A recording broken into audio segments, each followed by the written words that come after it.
Hey everybody, how are you? I hope all is well. Of the Dr. Bob Lee for 107.5 WBLS. Welcome to Open. Coming up on today's show, we'll look back at our conversation with the founder and CEO of an organization focused on providing educational resources for youth in underserved communities. Then we'll revisit our recent interview with the founder of Alive Structures, who shined a light on how her rooftop garden is making our community a greener place to live. Plus, we'll go back to our sit down with an Emmy nominated producer, writer, actress, and director who spoke about her short film and so much more. And then finally, we'll shine a light on a little hero with a big heart to learn about how he is making a difference in our communities on a global scale. All of this and more coming your way. So sit back, kick off your shoes, and relax your feet. Here we go.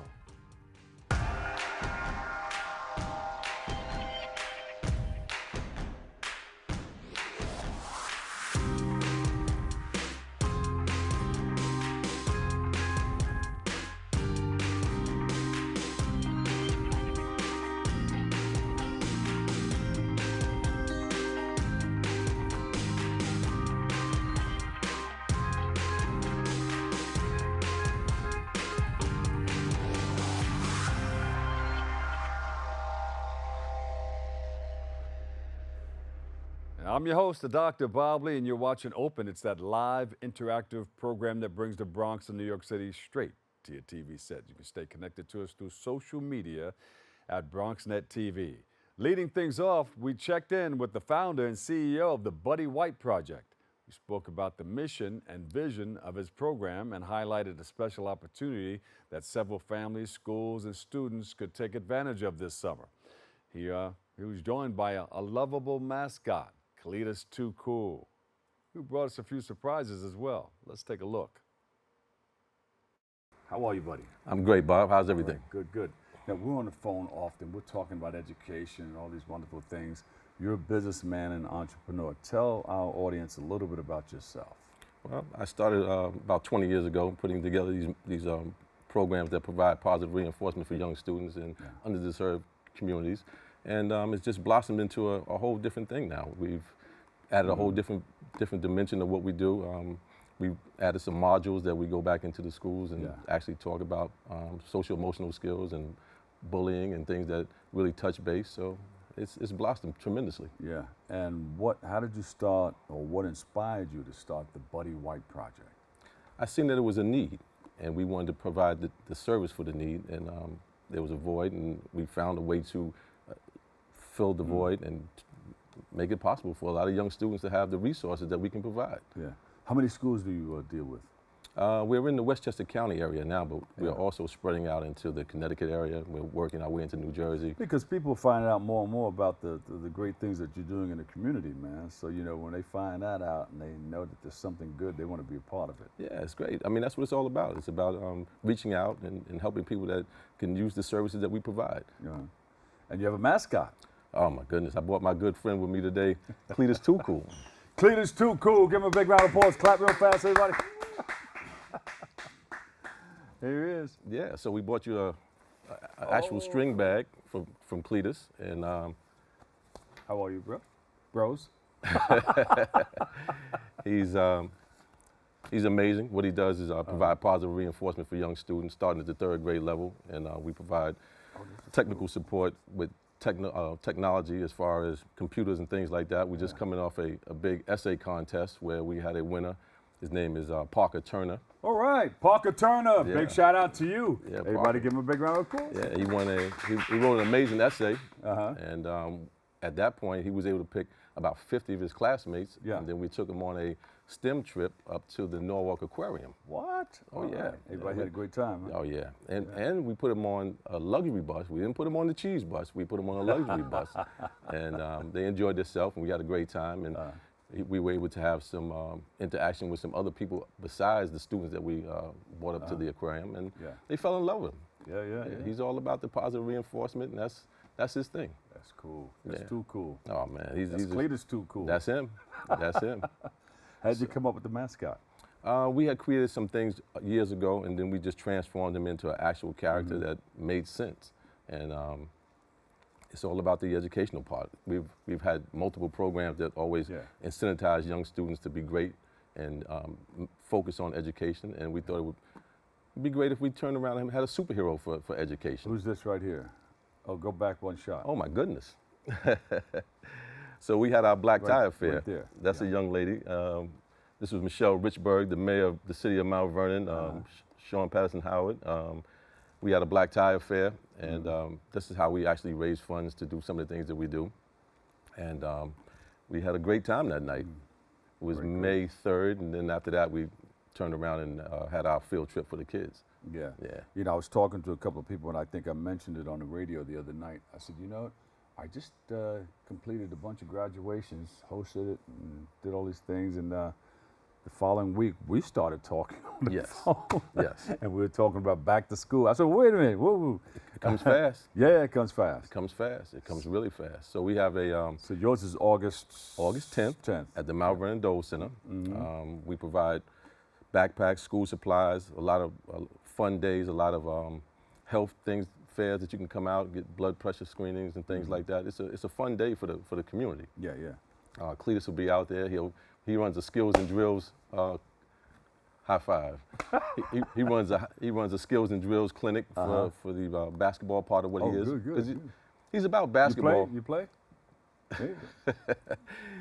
His thing is basketball is cool, but education is the key. That's his mantra. So there you go. He stands on that, and that's what we provide a little bit of resources for everything. The basketball part of it and the educational part. Yeah, two heads are better than one. That's what they always say. Listen, Kletis, give Bob a high five and tell him you'll see him next time. There you go. Good job. Got to learn a little sign language too. That's it. See you next time. So we have a whole new collection this year, different colors. We got about 8 different colors that we're going to bring out this year. Oh yeah. And we have a camouflage as well. Oh, look at that, y'all. How about that? Yeah. And we have wristbands. That's it.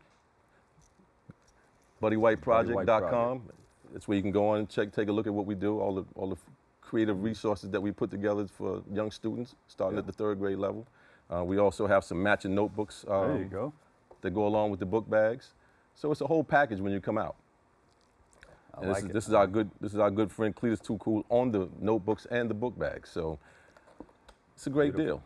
And that date is August the 10th. August 10th at the Mount Vernon Dole Center from 11 a.m. to 3 p.m. Heavy D's mother used to work there.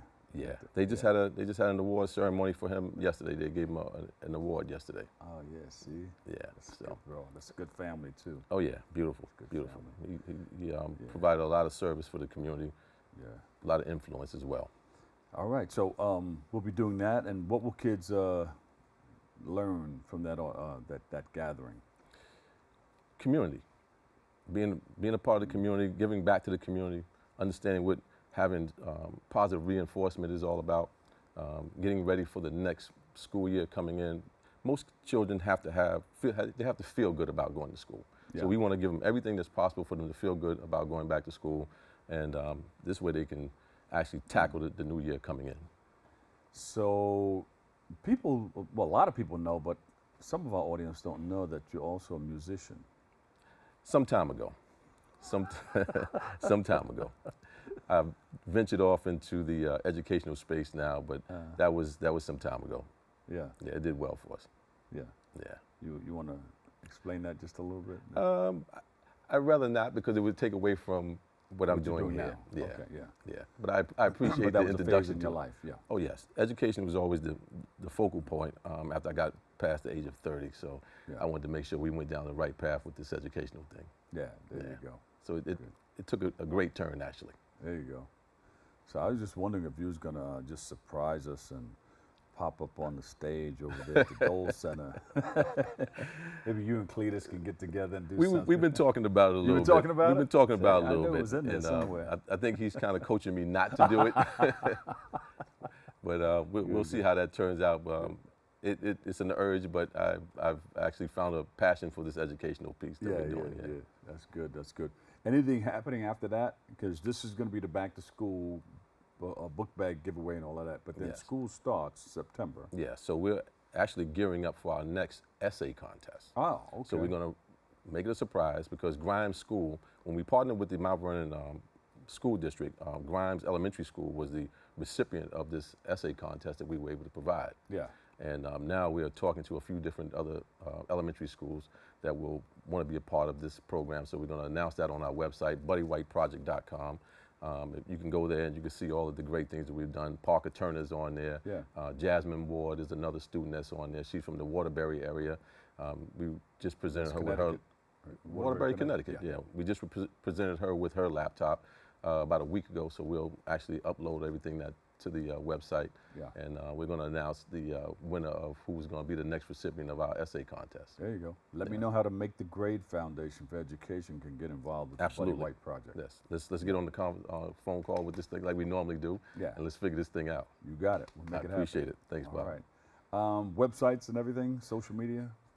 BuddyWhiteProject.com, Buddy White Project on Instagram, Facebook, TikTok, the whole works. BuddyWhiteProject.com. You can go there and you can see everything that we do and all the wonderful resources that we provide. Yeah. Now, how did youngsters get a chance to attend the aquarium trip? They had to win something? It was a contest? With that essay contest I was telling you about, Parker Turner was the winner of the essay contest. It was an essay contest based on how important education is. So they wrote an amazing essay. So all children are winners. So we wanted to provide the resource where he was able to pick all of his third grade friends. Yeah. And we took him on an aquarium trip. That's the trip right there? Everybody's getting on the bus? Oh, that's it. That's it. That's it. Kletis had a great time with him. That's there you go. Principal. I knew there was a bus somewhere in there. That's Principal Cornelius right there with all the students. And we went on up and had a great time. We was up there for about 4 hours. They had to drag me out of the place. They were like, buddy, it's time to go. I'm like, oh, okay, I'm getting on the bus. Yeah. So yeah, we had a great time. So when does that happen again? That's once a year. Yeah. So we're gonna pick a school in November. We'll have the essay contest the end of February, and then in May we'll actually take the kids on the trip. That's good. Because our Black Tie Affair that's going to be coming up, which will be May 9th. We're going to have it at the VIP Country Club. Oh, yeah. So we're looking forward to that. What do you tell parents about helping teachers and helping the school and helping an organization like yours be more in line with our students? You have to look at the needs of the student. That's the most important thing. Provide the services for modern day teaching. It's very difficult to put a student in front of a blackboard, and that's what we do also. We go back and build out computer labs as well for some of these elementary schools. So it's very difficult to put a child in front of a blackboard when they play with a cell phone and a tablet when they're at home. But when you walk into a classroom in certain areas, it's kind of behind the times. Yeah. So we try to get them to have them be more engaged and more mindful of that. Yeah. Buddy, how are you funded besides the fundraisers that you do once a year? Well, we search for grants. We put on our annual gala, and then we look for corporate sponsorships and individuals that take it to heart that want to get involved. And it's been successful so far, but we're always looking for different opportunities to make the project grow. Because you're building those computer labs also to try to help out in those schools. Yes, that takes quite a bit of funding, but like we said, we've been very fortunate where we're able to tap into some people that took it to heart to feel like we want to get involved. I'm going to give you a camera, not to take home, but to look into and ask for what you need. You never know. Oh my goodness, that would be so great. Our audience members may be out there and say, we want to participate, we want to help out, we want to volunteer, we want to give cash. That'd be great. What do we do? Take the camera right here. We'd appreciate if you guys can actually tap in with us. You can go to buddywhiteproject.com. You can make a donation. You can actually leave us a message, and we will greatly get back to you. We are looking for all type of monetary donations that we could build out some of these more classrooms that are in these underserved areas. That's so important. Education is the key for us. That will change the lives and the futures in the communities of where we live and breathe. So thank you so much, Bob, for giving me the opportunity to say that. Well, we got to let people know. Yes. We got to create the awareness of the goodness that you guys are doing in our community, and we thank you for that. Well, thank you so much for having us. Give me social media and website one more time. BuddyWhiteProject.com. I can't say it enough. BuddyWhiteProject.com. please come by, take a look at what we do, leave us a note, make a donation if possible. All social media platforms is at Buddy White Project, Instagram, Facebook, TikTok. Thank you guys so much for having us today. August 10th. August 10th, Mount Vernon Dole Center, the biggest book bag on earth giveaway. All types of school supplies, health screenings, everything that you could think of. Come on out, have a great time. Everything is right there. The writing's on the wall, on the screen. That's it.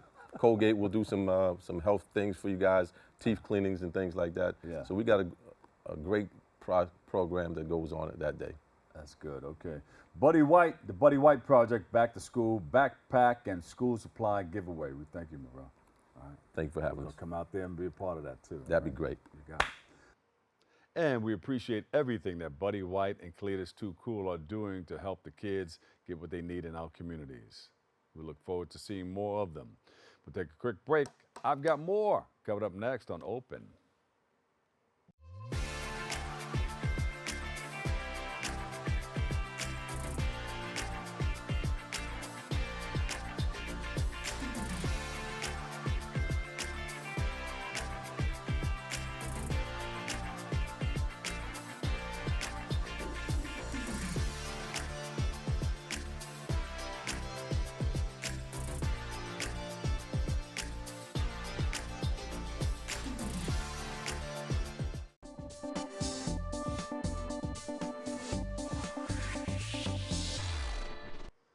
And welcome back. The next guest that we'll highlight is the founder of Alive Structures. She's a landscape designer who is helping New York City be more green and alive through her rooftop garden. So let's take a look at our interview with Marni. Marni, welcome. Hi, Dr. Bob. Thanks for having me. You're doing all these wonderful things in our city, making things greener, making things happen with all those wonderful sounds of the city, mixed in with the things that you love. Talk about it. How did you get started with it? It's a good question. I think it all starts with my mom. She was a landscape designer in New York City, and I grew up working for her off and on, and she still helps me with my business. So she's still a vital part of making the city a more beautiful place. And I just wanted to be outdoors, working with my hands and just kind of physically changing the city instead of behind a computer. So it just seemed like a great fit. Yeah, and you know, you took what you've learned from mom, and you went to Columbia University and you got into biology and you put all of that together. How's that working out for you? Biology conservation was a great base for really getting a mission and a vision for what I wanted to do. I wanted to change New York City and bring more nature into the city. Yeah. So it helped me think about how I could do that. Yeah, and then you went on to do landscaping and designing at the Brooklyn Botanical Garden. Well, I studied there. I got my there. certificate of horticulture there, and it helped inform all my design work. I became much more knowledgeable about native plants, and I learned a lot about just overall gardening. So it brought all of my interests into actually being able to do it. Yeah. Do you also do rooftop gardening? Or Yes. you see a lot of that. Sometimes you're on a bridge or something, you look down, you see green grass and things growing on rooftops. Yeah. I wish we would see even more of it. Yeah. So you're into that. That's one of the things that you do. That's my specialty, and it's we have a lot of underused rooftop space that could be converted into natural habitat, into a real environmental resource for this city to alleviate a lot of our environmental problems here. And it will alleviate problems such as? Stormwater overflow. So combined sewage overflow is something that happens every time it rains in New York City because we have an antiquated sewage system. So green roofs act as a sponge, absorbing that stormwater and reducing flooding and overflow. It also cools the city because plants just cool the air temperature. And that's really important because we live in an urban heat island effect. which means Yeah. that it's much hotter here than outside of the city, and green roofs help to reduce that. It also is a place that we can create natural habitat for birds, migratory butterflies, all sorts of bees that desperately need this kind of space to Yeah. call home. Yeah, when we were younger, you saw a lot of different butterflies and other animals, but they kind of, where did they go? You think they're going to come back? This will help. Well, I think this helps.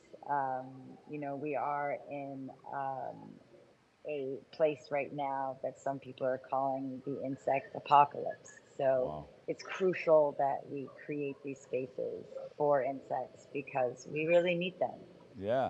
I know sometimes people get grossed out by insects. They just think, oh, cockroaches, things like that. But without birds, bees, butterflies, and a host of other pollinators, we just wouldn't even Yeah. be here. I mean, we can move the cockroaches aside. Yeah, that's not what it is. That's not the insects that we're really trying to protect. They don't need our protection. They're But doing we really fine. need bees to We pollinate our do. flowers. How Yes, important is that? we really need. It's crucial for our ecosystem, which we still depend on. We're still part of this whole natural system. Just because we live in the city doesn't mean that we're excluded from being part of nature. What impact does your project have on the current climate crisis? Well, New York City is definitely becoming a hotter and wetter place. And I think we've seen that this summer with pretty intense hot heat waves and then, a week where it just rains nonstop. So green roofs help reduce flooding, help reduce combined sewage overflow, and that means we have reduced water pollution, which is a big problem in New York City. Yeah. And also, it reduces air pollution. So every time it gets really hot, the air pollution gets worse. That's why you get this alert of air quality, Yeah. um, bad air quality day. Green roofs help reduce that. So it cools the temperature and it absorbs heavy particulates in the air so that we have cleaner air, cooler air, and cleaner water. Yeah, and it helps people with sensitive people with problems with the bronchitis and asthma, things of that nature. Asthma, Yeah. huge problem in New York City, asthma, especially with children. Yeah. Wow. This is definitely a great help. Are there any opportunities to get involved and support live structures? Oh God, yes, please come volunteer. I'll put you to work. Come, Dr. Bob. Come help me It's weed my okay. green roof. If I've got Yeah, the I time, I know. will be there. Come. I'll roll up my sleeves and I'll get busy with you. I bet you would. Yes. I believe you. What's needed? I mean, you can use some volunteers to help out, right? Yeah, I do. I manage 60,000 square feet of rooftop space in Uh, North Brooklyn. And we need to make sure that invasive species don't take over our intended species, the species that are native and really crucial for native bees. And I want to maintain these spaces as natural habitat. yeah. But we are constantly fighting weeds that we don't want and that can take over. So it can be a lot of work, Yeah. but it's very satisfying. But But you'll I do take need help. yeah, you'll take us on a tour first, right? Should we get a group of people, I would. get our Bronx Net Oh my cameras, God. and go from rooftop to rooftop and take a look? Totally. Let's do it. I You would got love it. that. We'll talk to Okay, Steve and cool. our producers and see if we can get like a little crew to make that happen. Thank you. That'd be great. I'd love to be able to show more people. And if people are interested in gardening and planting and have no experience, what would you tell them? How do they get involved? Well, I tell them to join a community garden maybe first to look in their Yes. neighborhood to see if there's any community gardening opportunities. Um, you can always take a class. Maybe there's some classes at the NYBG, the New York Botanical Gardens, which is an amazing resource. And I mean, any way to get your hands dirty and start growing stuff, despite being in the middle of this concrete jungle, Yeah. it's so therapeutic. We really need it you know, as a city, as a population, it will really help our mental health. So if you have any opportunities to garden, just do it. Yeah. Get your You'll be hands happy. dirty. You may find Yes, that you have a green thumb. yes, a lot of people do actually. How did you find out that this is something that, well, you know what to do to make things grow? Yeah, most of the time, you know, it takes care. Honestly, it's just like anything. Uh, you know, plants take maintenance. They're not like a concrete wall or doing construction. No. They're alive. So sometimes things are urgent, like Yeah. if people don't have their irrigation systems on or it's a heat wave, and I'm like calling on my clients, like, please water your plants, remember to water your plants. Yeah. I would Yeah. just tell everybody out there, remember to water your plants. I know we just had a week of rain, but I walk by the city and I see people's planters in the front yards, and I just want to ring the doorbell and be like, you need to water your plants. Like that would be really crazy if I just went around doing that, like Yeah. ringing everyone's doorbell and be like, excuse me, can you please water your plants? Yeah, They put a really need it. patrol. Yeah, go on patrol. Go Totally. around knocking on doors. Hey, not only vote, but water your plants. Right. That's important. So, but how do you? I know you have to put sod and everything down on the roof, but how do you grow things on a rooftop? Right. Well, a lot of people think we're just throwing like a bunch of dirt and like seeds on a roof or something, but it's not Right. like that. There's a whole technology behind green roofs. There's several layers that go down on top of the roof. Yeah. First of all, there's the waterproofing. That's something that gets done without us. Ah. That's before when Yeah. we before we even get there. There's a waterproofing. All roofs need waterproofing, right? The next thing that we put down is a root barrier, and then a drainage board, and then a thick filter fabric. And then we use specialized engineered soil. So it's not just like topsoil, it's specially designed for green roofs. So that means it's lighter weight. Yeah. It consists of expanded shale. And then we put in our plants on top. There you go. And everything works together like a hand in glove. Of course, with a little maintenance. Maintenance, please, maintenance. We need the maintenance. Where can we find more information about everything that you're doing? You're doing such a wonderful job. We thank you for that. Oh, thank you. Yeah, my website's a great place. I have lots of information about green roofs and about the importance of native plants. And that's alivestructures.com. We also have a great environmental center called Kingsland Wildflowers. That's kingslandwildflowers.com. And that is a wonderful environmental education center. So I encourage everyone to go to that website too to find out more about it. Marni, keep those structures alive. Alive structures. Marni Majorelle, thank you so much. Thank you, Dr. Bob. All right, I appreciate and come it. back and bring some plants. Okay, Something that no, we you can grow come in the to me. studio. What can we grow in the studio no. here? Oh my You need God. sunlight. We have lots of lights, but I don't know if that'll work. It's I'm artificial an light. outdoor plant specialty. I don't know if I can do the indoor plants as well as you might need. But Well, you're coming to me next time. You're coming to the there roofs, you go. right? All right. Well, we can put a Okay, we snake got a plant in deal. here. Snake plants, that's perfect. Yeah, they'll work Snake indoors. plants are, yes, do it. Get one. Thank you so much. We love you. All right, thank you. Now, that's what I call having a green thumb. I don't know. I grow stuff pretty well, too. We appreciate Marni for joining us and for her dedication to making our communities a more economical and more greener place to live. We'll take a quick break right here. I've got more. It's all happening next right here on Open.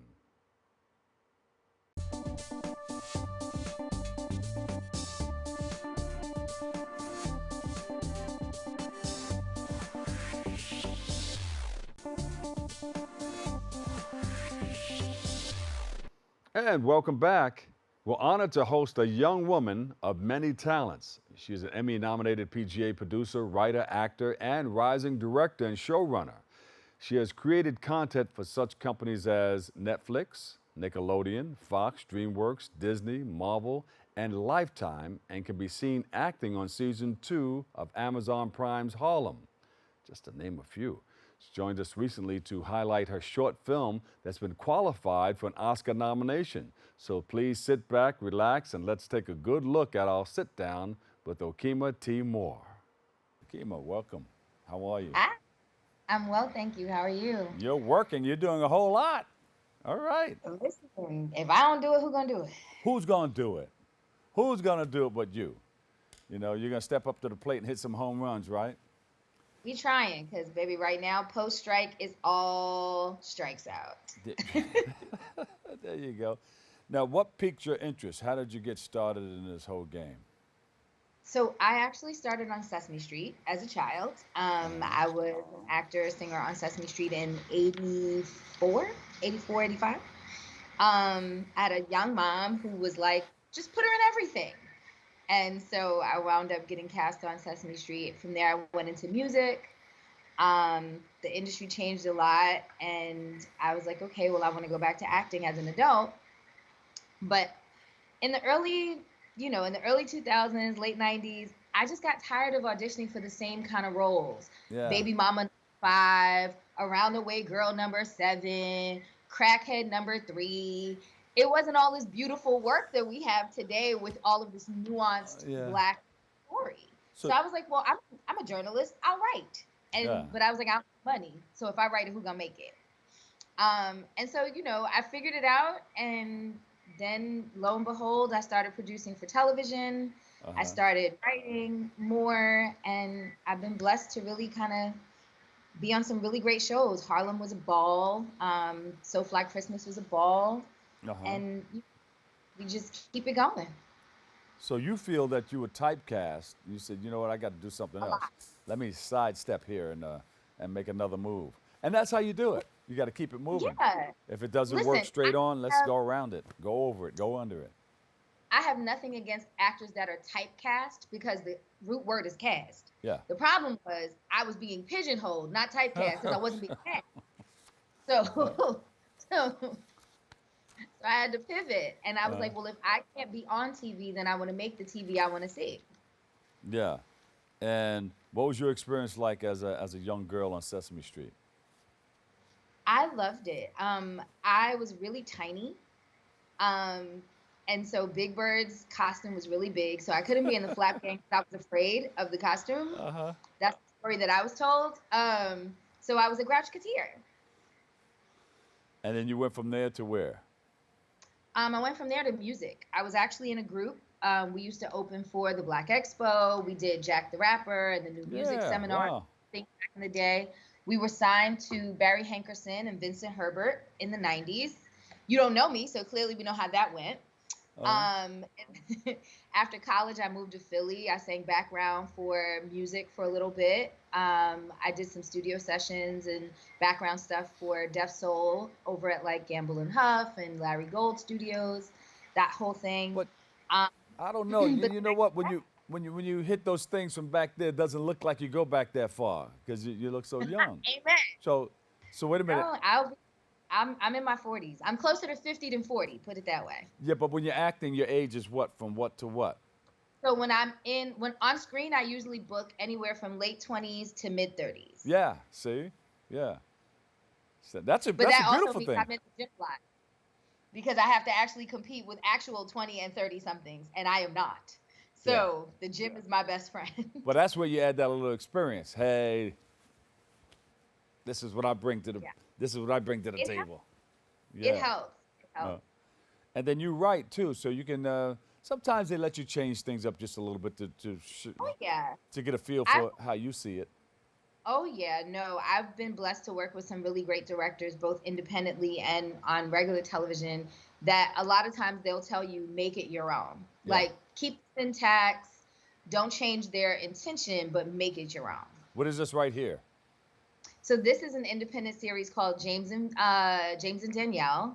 I play the best friend Fiona, loud, brash. She's kind of like if Maxine Shaw and what's the name had a baby from the Hulu show. Uh-huh. She's just brash. Here I was playing Jerry's characters. We were playing her gay best friends, but we were the boring couple. She wanted to study a lesbian couple in their natural habitat, but then she learned that just means that we make dinner and go to bed. All right. And this was from a series, Pillow Talk. They were Emmy nominated as well on BET Plus. So I've been really blessed to be in some really awesome things. Yeah. But I'm excited to start making some of my own work, not just being everybody else's things. Well, you've recently developed it and produced the docuseries Down in the Valley. For Stars, yep. Yeah. Who started that with you? So Down in the Valley is a docuseries. I am the producer on that, but I was not in it. Our host is Nico Anand from P-Valley. Executive produced by Katori Hall and Nico, and our showrunner, Shoshana Guy.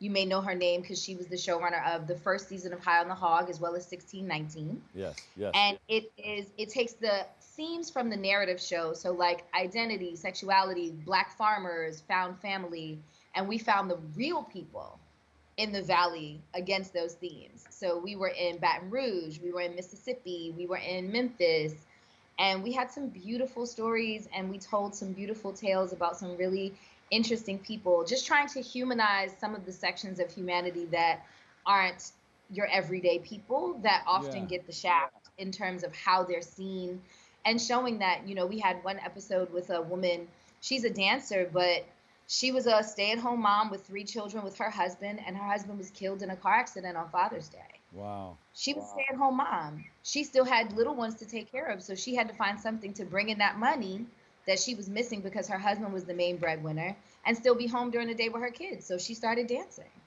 Yeah. And it doesn't make her less of a person. It doesn't make her a bad person or even a promiscuous person. It makes her a person that did what she had to do to make sure her babies ate, but she was also there for them in the day. Yeah, yeah. She did what she had to do to make it happen. Absolutely. Yeah. And she's now doing hair. She's going to school to try to do something different. But our series is very much showing how human a lot of the population that is often dehumanized is.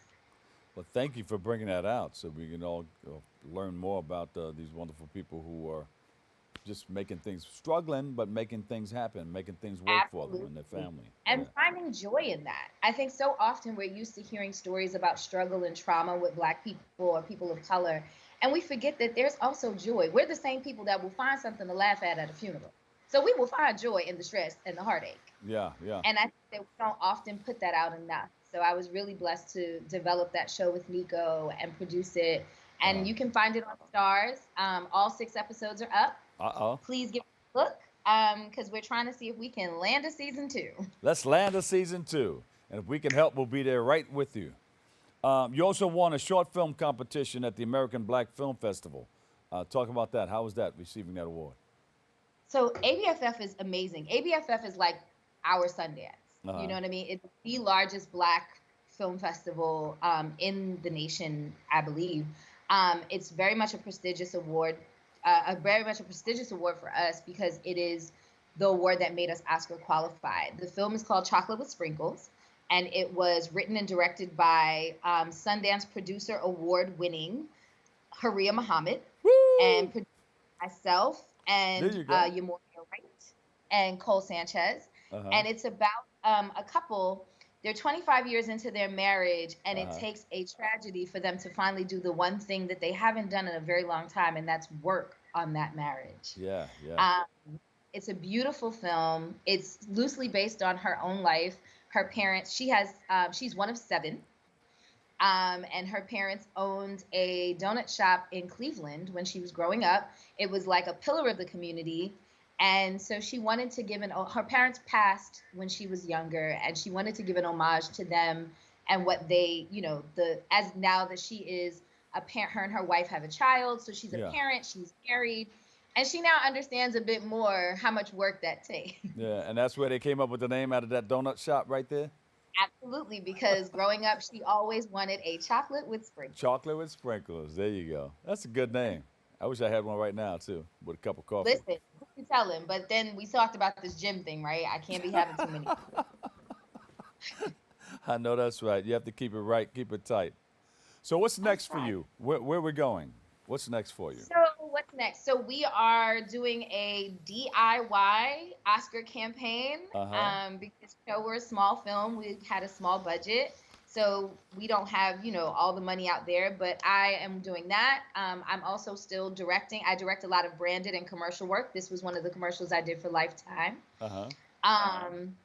So still looking for new branded and commercial work. I'm also writing. I have a pilot that I'm developing. I got a fellowship for that through Women Going Places and Writers Boot Camp. So I'm working on that so I can start applying to some other programs and just continuing to tell stories that make me excited and that speak for voices that don't often get spoken for, or just finding new ways to do that. Yeah. I have a queer-centered pilot that I'm working on now. And I think when we see a lot of this work, a lot of that, we don't get to tell really interesting stories. They're always either super big or not big enough. And so I'm looking for ways to continue to vocalize that queer folks, Black folks, women, marginalized communities have stories in them that don't just border on trauma or that they are this thing. They are doing awesome things and also happen to be Black or queer or women or poor. Yeah. Okema, how do you keep everything tight? All of these things that you're doing, how do you keep everything rounded off? And I'm an organization nut. So for me, like when I finish with you, I will go to the gym. When I come back from the gym, I have to write. So I really do compartmentalize my day and my time so that I can give as much as I can to each of the things. But it's also, we're in an industry where being singularly focused, unless you are like a big name, it's just not lucrative. And so the only way that I'm able to really sustain myself, aside from the fact that my grandfather left me this lovely home that helps me float between projects because I have tenants, there you go. Being multifaceted means like when we were on strike for acting and television, I was able to write. Things are really slow still in the television space. So I literally just finished directing a play for a one-act festival in Queens yesterday. Yeah. So I do multiple things so that I can make sure I can still buy the nice things I like and pay my bills. Beautiful. Yeah, I see you're into streams of income. It's a beautiful thing. I have to be. And if you're looking for another actor, hey, I have my SAG card. Hey, listen, don't tease me with a good time, sir. I did that once, and they put me in a film, but I was in a few. Listen, we will. I know your number, so you know where I live. now Listen, I know where you be. Give us some more information on how we can reach you. You can find me at my website, morethanenough.com, or you can catch me on Instagram at Okema T Moore. Everything is under my own name. I don't have any of those. You know how some people have these different handles. No, everything is my name. That's good. Beautiful. Okema, thank you so much, and come back and continue to share with us, okay? I will. I don't know if you remember, but I hosted Open Line with you guys many moons ago. Woo! Okay. All right. Okay. With you, Brother Fatine, and our lovely Bob Pickett, rest in peace. Yeah. So, yes. So I'm glad to see you again, and I would love to come back. And please let me know as a media agency how we can support what you have going on, because I believe that it's always you have two hands for a reason, one to give, one to receive. So if there's anything that we can do to support you and your team and what you guys are doing, please don't hesitate to let us know. You got it. And one washes the other. Let my producer know. We're going to, we'll keep in touch and we'll do some things. For sure. Okay? For sure. You got it. We appreciate the work and passion and dedication that Okema pours into her craft. She's a talented creative, and we look forward to seeing her again and see more of her fantastic projects too. We'll take a break. I've got more. It's all coming your way next on Open.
Hey, Creative Family. My name is Timothy Coleman, and I'm the Director of Education here at BronxNet.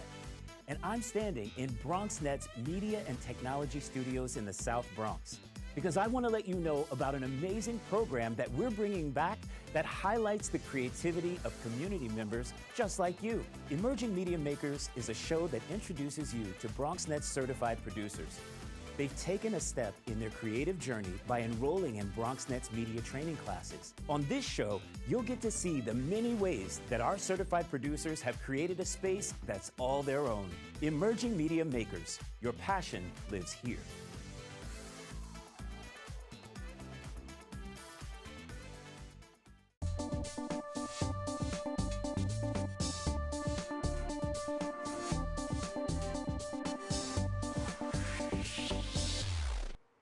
And welcome back. You know, we sat down with a young dynamo.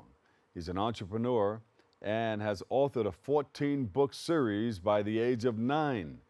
He joins us to speak about the work that he is doing to provide literacy and opportunity for other kids all around the world with his 501c3 nonprofit organization, Heroes and Hearts. That's what it's called. So let's take a look back at our conversation with Justyn Boumah. Justyn, welcome. Thank you. It's a very pleasure to be here and to meet you. Oh, it's a pleasure to be talking and meeting you too. Now listen, how old are you now? I am 9 years old. So you've written 14 books. It's a 14-book series, right? Right. Yes, sir. And you knew that you wanted to start a business?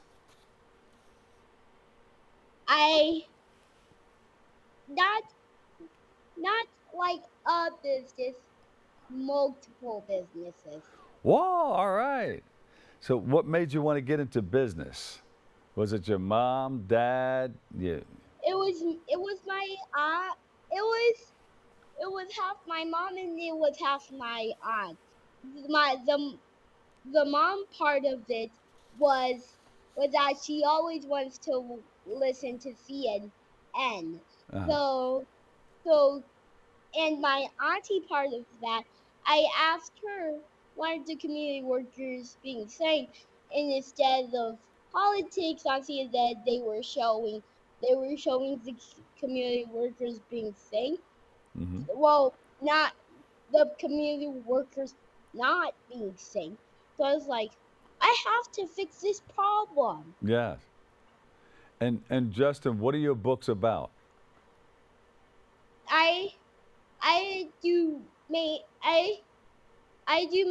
children books, but we are heading for chapter books on the next one. Oh, good. I see. Wow, look at the names of these books. The Traveling Toddler. I have a journal. Yeah? I have a drawing pad.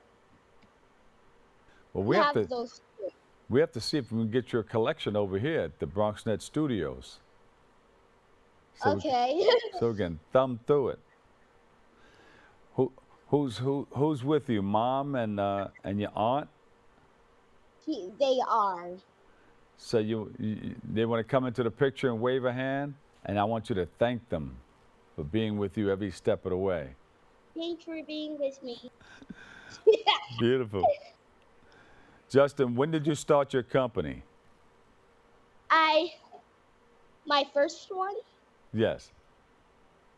Or my main one? My first one or my main one? Okay, give me both. Okay, so my first one I started when I was 2. My main one I started when I was 5. So, normally I ask people what do they want to do when they grow up? And they go on to tell me. Some people don't know, but you know right away. So what would you say to that? I know what I want to do. I have a whole entire plan. I'm going to be doing business, but so first I'm going to go into the MLB and play baseball. Second, I'm going to be a playing flyer, and after that, I'm going to be a trillionaire with a mansion and a lot of houses. Beautiful. And you That's got a man. you gonna help out mom and dad and your aunt? Yes, yes, yes, sir. And we are also believing for a mansion next year. All right. Woo! All right, you hear that? You gotta speak it into existence. You gotta talk about it. A mansion next year. And also, can you please help me change the world? That's right. You're gonna do it. You're gonna change the world, and we're all gonna help you too. I'm going to change the world while I'm serving South Africa. Please give some things. We want to get to the full mark. You're gonna send money to South Africa?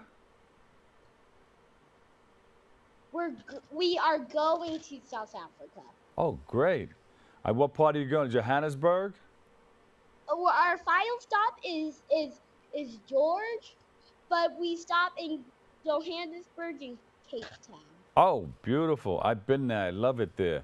I even went to Soweto to see where some of the people live, and we help raise money for them. And, yeah, you'll probably visit there too. You'll see where some of the indigenous people live there, some of the people that grew up there. How important is reading to you? And what is your favorite book? My favorite book is The Monster at the end of this book. It is very funny. Yeah? Another monster at the end of this book. But to answer your question about reading, it's a big deal. We have this project called Art and Reading, and most of the kids were peace. So if you can't read the word peace, like reading is important because you can read. If you can read words, but you don't read them because you're at the below reading level, it's very sad. I know, but so that's why you are into it. You're going to help teach other people how to read also with your the 14 books that you have out. Is that right? Yes, sir. Yeah. And libraries. Now, I heard that you're a big fan of rock, paper, scissors. Explain that. Rock, paper, scissors, too. What a fun game to play. Might as well make it as a fundraiser. Yes. But one day in Las Vegas, I was going to Warsaw, Poland to build libraries. And my auntie and my mom were like, how are we going to raise money? And I said, rock, paper, scissors. And they were like, okay, Justyn, but how is that going to be a fundraiser? And I said, we're going to make it into a tournament. All right. So that's coming up. It is on Sunday, August 18th. Yes. All right. And that's going to be in Las Vegas? It is going to be in Las Vegas. But for you folks that in New York that want to come over here but don't want to fly your drive, we've got you. You can play virtually. And where do we go to find out more about that? You have it. Heroesandhearts.org. Heroesandhearts.org. And I'll see everything up there, right? Right. Maybe not everything. But mostly everything. So that we can call in, we can participate, and we can send money, right? because we're serving South Africa in September. There you go. But also you about sending money, you could just like have a rock paper scissors tournament like in the New York area, and you could just like have them pay the play, and then you could send the money over here to Las Vegas. There you go. Excellent. Thank you so much. You want to say hello to some of your friends? Yes, please. Okay. Give them a shout out. Hi, Chris. Hi, Elijah. I know you're not watching this, but I know you're listening in our hearts together. See you on August 18th. All right. We'll all be looking for it, okay? Now, that website one more time is what? heroesandhearts.org.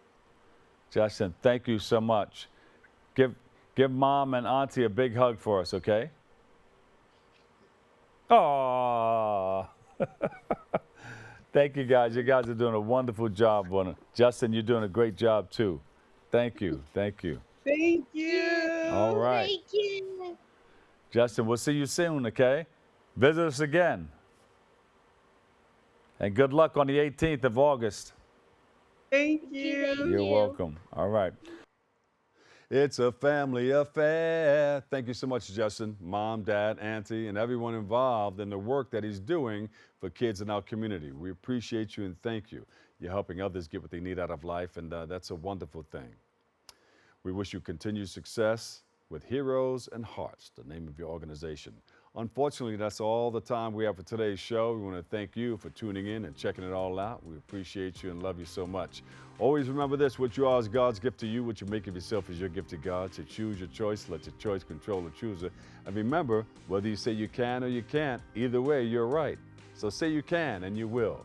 But this is the day that the Lord has made. Let us rejoice and be glad in it. I'll catch you another day, another way, and I'll see you over 107.5 WBLS. We love you all. Peace.